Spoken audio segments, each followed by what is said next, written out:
আসসালামু আলাইকুম রহমতুল্লাহি বারাকাতুহু। প্রিয় দর্শক শ্রোতা, আজকে একটি বিষয় নিয়ে আপনাদের সম্মুখে উপস্থিত হয়েছি। বিষয়টা হলো যে মুহররম মাসে ঢোল তবলা বাজানো যাবে কিনা এবং মাতন করা যাবে কিনা এবং হাই হোসেন বলে রাস্তা রাস্তা মিছিল করে বেড়ানো যাবে কিনা, এই সম্পর্কে আপনাদেরকে কয়েকটি গুরুত্বপূর্ণ কথা বলবো।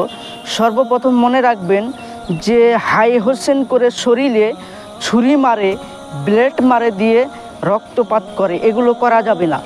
এগুলো করা যাবে কিনা এ সম্পর্কে ফিকহে শাস্ত্রের একাধিক কিতাবের মধ্যে বর্ণনা করা আছে যে নিজের শরীরে আঘাত করে রক্তপাত করা হচ্ছে হারাম, কঠিন হারাম। আর এই রাস্তা রাস্তা ব্লেড দিয়ে শরীরে আঘাত করে রক্তপাত করে হাই হোসেন করে ইমামে হুসাইনের মহাব্বত প্রকাশ করে, এগুলো হচ্ছে হারাম হারাম হারাম, কঠিন হারাম মুসলমান। এবং ঢোল তবলা বাজিয়ে মিছিল করে ইমামে হুসাইনের মহাব্বত প্রকাশ করা, এটাও হচ্ছে হারাম। এবং মাতন করা, এটাও হারাম। আপনি বলবেন কেমন করে? আপনাকে দলিল দেওয়ার পূর্বে একটি কথা বলি।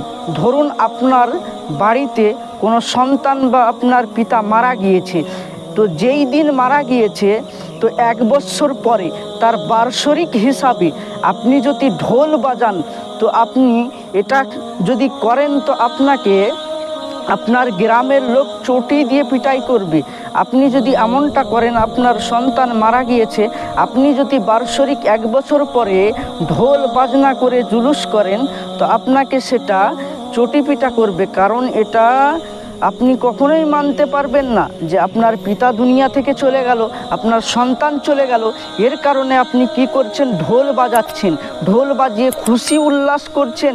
এটা আপনি কখনোই মেনে নেবেন না। যদি আপনার সন্তানের মৃত্যুবার্ষিকী, আপনার পিতার মৃত্যুবার্ষিকী কোনো ব্যক্তি ঢোল বাজিয়ে এই রকম করে, তো আপনি এটা মানবেন না, কারণ সেদিন আফসোস করেন।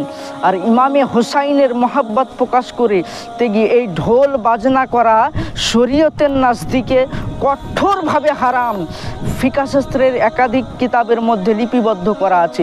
এবং ইমামবাড়া বানানো, এগুলাও হচ্ছে হারাম। সেখানে যাওয়া, সেই মাতনে ইমামবাড়াতে যে হাই হোসেনের জারি হয়, সেখানে টাকা দেওয়া যাওয়া সম্পূর্ণরূপে কঠোরভাবে হারাম। যেমন মুর্শিদাবাদের লালবাগে ইমামবাড়া আছে, সেখানে অনেক মানুষ যায়। তাই বলবো এই থেকে আপনারা বিরত থাকবেন মুসলমান। সেই জায়গাতে কঠোরভাবে যাওয়া নাজাইজ হারাম।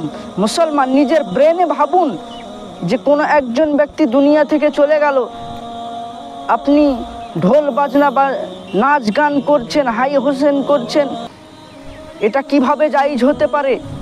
আপনার পিতা চলে গিয়েছে, সন্তান চলে গিয়েছে, আপনার মন খারাপ হবে। সেই আপনার মন খারাপের সময় যদি কেউ ঢোল বাজায়, কতটা কষ্ট হবে, আপনি তাকে জুতো পিটা করবেন।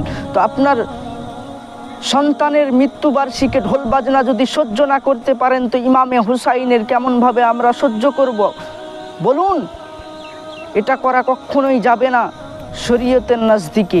ইমামে হুসাইনের মহব্বত যদি প্রকাশ করতে হয়, তো 10ই মুহররমে ইয়াউমে আশুরাতে কোরআন তেলাওয়াত করুন এবং খতমে কোরআন করুন এবং মিলাদ মাহফিল দোয়া খায়ের করুন। ইমামে হুসাইনকে যদি ভালোই বেসে থাকেন, এই সব কাজগুলো করুন। ঢোল বাজনা থেকে বিরত থাকুন মুসলমান।